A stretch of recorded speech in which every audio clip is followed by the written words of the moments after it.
for the run actually, so. It's important that this is shift and not set is basically what matters, but all of these values are important. All right, are you good? Yep. All right, we're gonna be starting in 5, 4, 3, 2, 1, go. Hey everybody, this is Pokemon Blue. I am Mabdulra here at NASA. You guys want to do a couch call? I'm Canaris SC. Max HPL. Dark Fox 36. All right, so Dark Aries. getting right started, we're just gonna name our people stuff. Asshole. I guess L. I was going for U, but that works too. All right, so this is no save corruption. So the goal is to beat the game without doing anything that's too stupid. So we're gonna just start off by getting the potion, because healing is going to be important. And this run is fairly short. This is kind of the any percent of Pokemon, even though the actual any percent is just ludicrously short to the point that you just shouldn't even run it. It's not even tracked, it's just stupid. Like the in-game time is 0, like it just says you didn't do the game. Anyway, so we're gonna get our starter Pokemon. It's gonna be a Bulbasaur, which is kind of rare for a lot of Pokemon runs, especially this generation, since Bulbasaur kind of is terrible stat-wise. And that's why we got the potion, since we need to win our rival fight, and that's really difficult to do with Bulbasaur.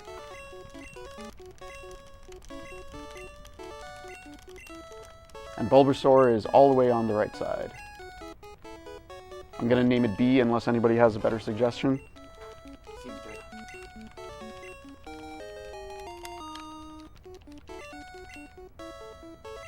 Would naming it something else be slower? If it's very long names, yes. One character names are fast. Damn, we should have found out something that's just like the full Honestly, box. it really doesn't matter. Like, Yeah, I know. I'm not here for Set my run. yeah, I'm not here for like records. Like that'd be silly. I don't even know Wait, this isn't world record? what. No. So we're gonna start with Tackle. Charmander has Growl and Tackle, and Growl is kind of annoying because it lowers my attack. It's great when it fails, and my HP is kind of low. It's 19 and not 20. So Charmander's Scratch will do 4 damage, and if I get into a range where Charmander can kill me with a crit or with a normal move, that's when I heal. Your health and the stats, that's all random, right? Yeah, and I need to heal now. Yeah. God dang it, Charmander. It's random within a certain range. So normally I notice 19 or 20 HP seems the most common for Bulbasaur. Getting a critical would be nice since it ignores all of the stat modifiers, since this game was programmed really well. So at this point I actually want Charmander to stop scratching me so that I can win. Oh, okay, like I said, criticals would be great. Alright, good position. Not the best fight, but that's fine. And I don't care about the Bulbasaur stats. Some runs of no save corruption do. I'm doing a relatively safe route because it's a marathon. There's Pidgey route, there's Deathfly route if you want to reset a lot. We don't need to do that. What's the fastest route? Deathfly. Okay. And what route is This is the PP route, which is the slowest one. Well, the slowest of the fast ones. There are older routes that use like Gengar strats, which I still like that route, but it's still around 20 minutes is what we're aiming for usually. I aim for an in-game time of like 18 to 20 with this route. this? Seems reasonable. This guy's kind of a jerk sometimes, but he didn't walk in front of us. Yeah, the start of every Pokemon run is so boring. It's like just this for every run. Like there's nothing interesting going on until after I get out of the forest. Okay. Cool. Can we get chat on like this monitor so we can see like, yeah, what, Doesn't have a Wi-Fi stick. Oh, Okay. they pulled the Wi-Fi out? never mind then. On the practice. That makes Wow. sense. I don't know. Doesn't matter, I was just curious, because not much you can do while waiting. Anyway, we get the parcel, we go back to town. It's fairly standard. It is faster to not jump down those cliffs. This is a risky strat right there to cut through that grass. I might be one of the few people who take it. Part of that is just I don't care. So we need to talk to Professor Oak. We're going to do it from the side, or we could do it behind him. Part of that is the rival is going to appear in the scene, and the rival takes a very long time to walk because they have a lot of swag or something. So the less space you have for the rival to move, the faster it goes. Like, just look how long it took him to walk up there.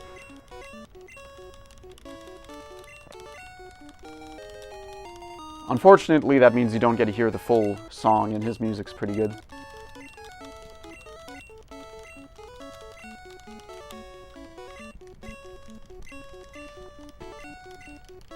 So I did use the potion in the battle, which means I don't have a potion, and that affects what I'm about to do once I get back to the city. So part of the goal with this route is I need to have 6 items exactly when I end it. So not having a potion now means I'm in a deficit, but luckily there's a bunch of hidden potions scattered throughout the game early on. There's also, I could have talked to one of the guys on this path, but that's slow. So I'm going to pick up one of those hidden potions right before we leave the city, and we'll be back to where we started.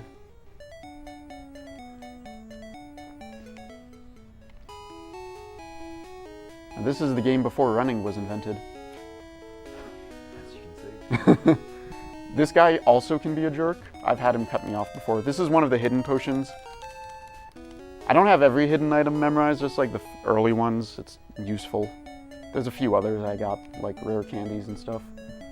So is there any, like, as far as speedruns go, is there a major difference between running this version of the game versus running, like, Fire Red, Leaf Green? So with Generation 1, in terms of that, yes, because this has completely different mechanics.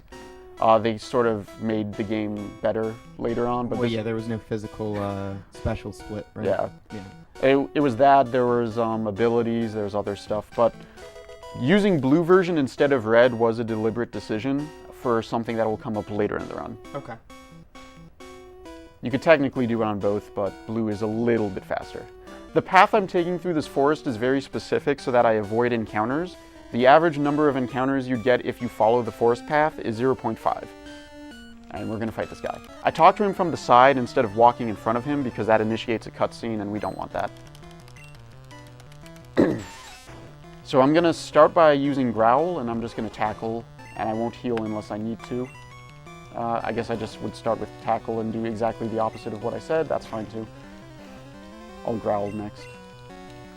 So the reason for the Growl early on is so Poison Sting won't do much damage. It doesn't do much already, but you make it do even less.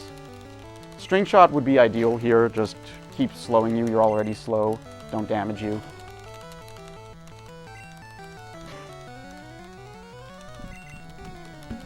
Does that do 3 damage or 2? That does a lot more.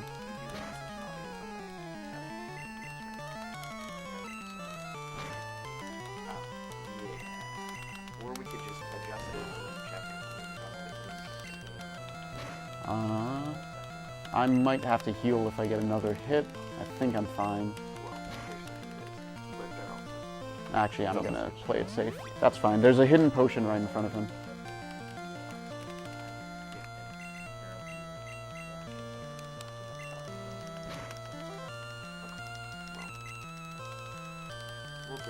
So this will level me up to level 7, in which Bulbasaur gets a new move.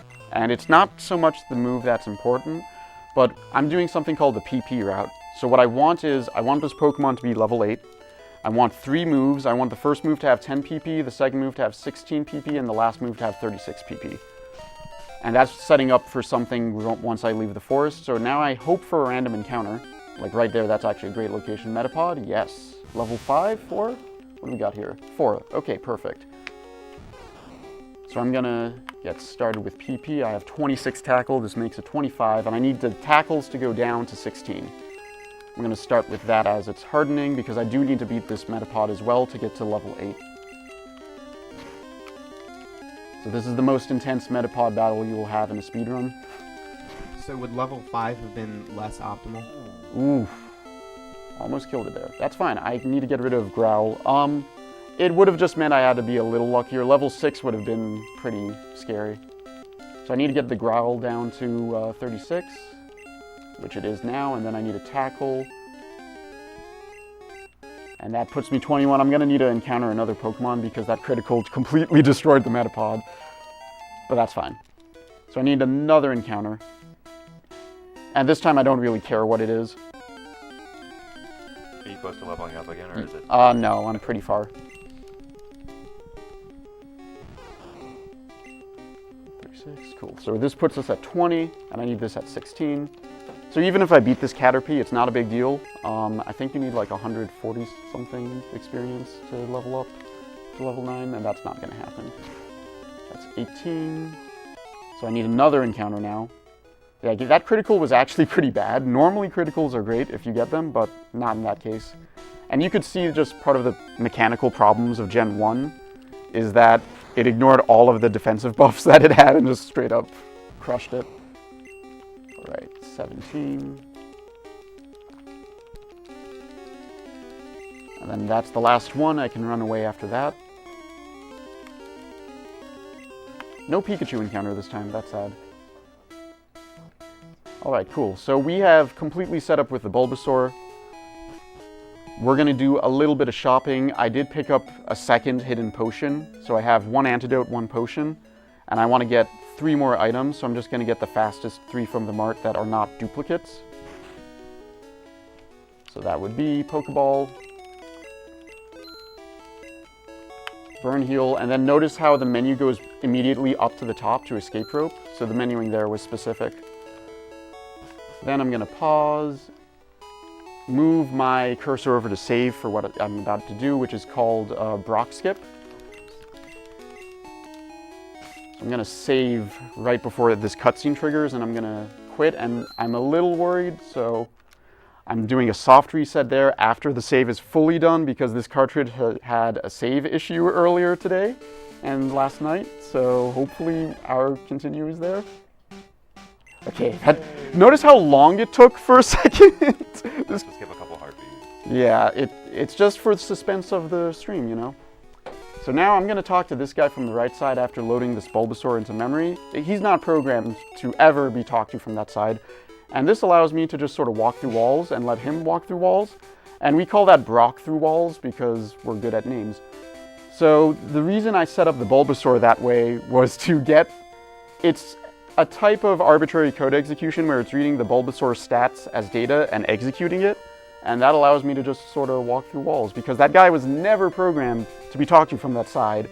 So instead of just crashing like a lot of modern games would do, Game Boy games just say go with whatever's in memory. So you put Bulbasaur in memory and hey, you can do cool things. So that's why you took Bulbasaur. That's why... So I could get other ones. It doesn't matter the type of Pokemon. It matters that it was level 8 with the 10, 16, 36 PP. Bulbasaur is just the easiest to get to that state. So I could have gotten other Pokemon. I don't remember which. One of them you can't do it with, but you could. It's viable with 2. It's just fastest with Bulbasaur. Right. So I'm made it all the way to Saffron City, and I'm going to go to the Pokemon Center and I'm going to heal, not because I need to heal, but because it resets the last visited Pokemon Center and the last visited city to this city. And that's pretty important later on. Because before that, it says my last visited city was Pallet Town, which is not ideal. Normally you can't get into Saffron unless you get through these guards, which require water or lemonade or soda pop. But we're going to go to Celadon because we need to get a Pokemon to start Trainer Fly. And the Pokemon we're going to get is Abra. Abra has Teleport. Teleport will take us back into Saffron City, which is great. We do need to go back there. So the easiest way to get Abra is to buy it from the arcade game center. And Abra on Pokemon Blue version costs 120 coins, which is why we're doing blue because it's cheaper than in red. So first, you talk to this guy. I love his message. He's like, gambling ruined my life. Here's the thing you need to go gambling. Like, what a great message for the children. They actually, in Heart Gold and Soul Silver, in the American release, they took out all the gambling. Even though it was in the original, I guess because they didn't want a teen rating on a Pokemon game. So there's a hidden 100 coins right here, which is really nice. And then if you talk to this guy, he gives you 20. And then that's 120, so we can afford the Abra now. It's super convenient. Seems that way. And Pokemon Blue allows you to do that. Pokemon Red, you'd have to do a little more.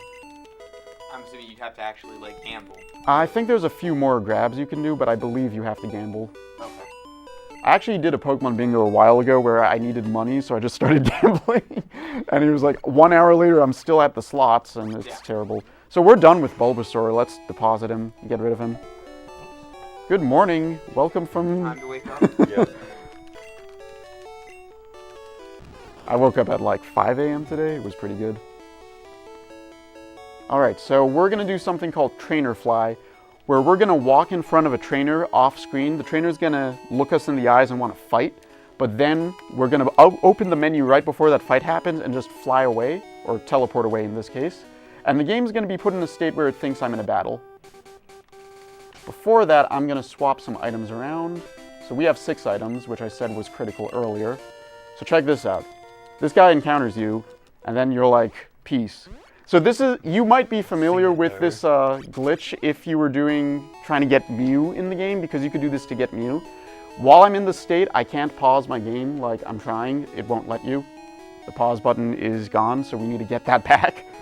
But one of the consequences of Trainer Fly is if I get in another battle, and then I lose to that Pokemon or encounter that Pokemon's stats will determine what the next Pokemon I encounter randomly will be. So this guy has a Machop, and that's pretty important. That's why Mew Glitch works with that one Slowpoke. It's because that Slowpoke's stats are in such a way. So I can only teleport. Machop can kill me in one hit. Wow, it chose the fastest one for once. Thank God. Sometimes they use X attack, which I think is hilarious. Yeah, that's really not a good idea. I'm gonna menu flash there just to make the next thing possible. The menu's gonna automatically pop up here, and I'm just gonna close it, and that's gonna cause a random encounter with a Pokemon that corresponds with that Machop's stats, which is Missing No. Wow. Okay. So Missing No will take the item in your 6th inventory slot and add 128 to it. So I had 1 Pokeball there. So now I have 129 Pokeballs. I'm gonna throw 2, and I'm gonna do the entire thing again. So what's 127 plus 128? It's 255, and that's a pretty special number for computers.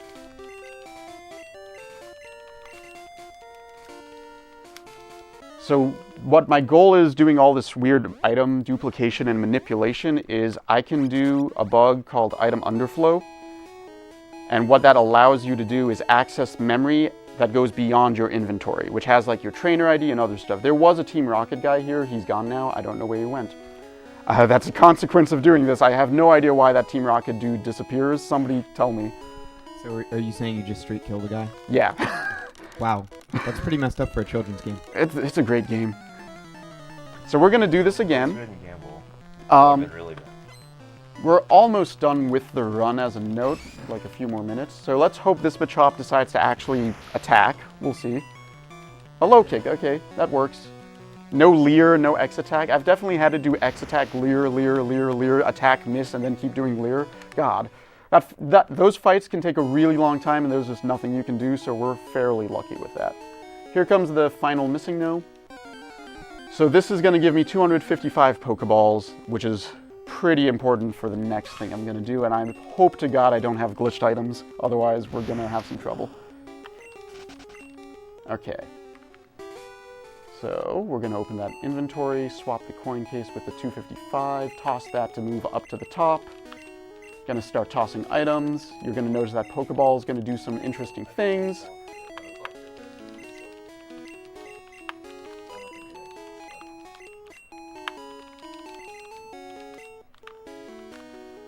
So with that, I can now go beyond the inventory, beyond the cancel button. You're going to see a bunch of J0s, and then you're going to see some sort of random items. The town map is, oh, glitched items. Here we go. I need a J9. As long as I have J9, I'm fine. I'm going to toss 11 of those. I'll explain what's going on here after this is done. Perfect. All right, we became champions. So we're in the Hall of Fame room. So what happened there is at the very beginning, I set my options to certain very specific values. I said fast, I said no animations, I said switch style. I took that value in memory, moved it around, removed 11 from it, and then corrupted the warp data. So because of that, I told the game, I'm going to warp to this room. 18 minutes. Nice. That's good for an in-game time. Get ready on time, by the way. Time. 1941. Wow, sub 20 on this. Didn't expect that. Yeah, so the options you set at the start of the run are really important because you move those around and you can manipulate them to a warp ID that corresponds with the Hall of Fame room, which is what I was doing. So if you were to not do that very first step and just set it to what you would think is the fastest, which is fast, no animation, and set, you would not be able to do this. You'd have to change the value. So that value is above the warp ID, but only by 11, so you could toss 11 items. And that's Pokemon. Thank you for watching, everybody. Who's next? I've never right. seen that category before. That was really interesting. Yeah. If you like that, watch a 151 speedrun where you get all the Pokemon in under 2 hours. It does that and then more. It's great. It's intense. Are we good to take the mic off?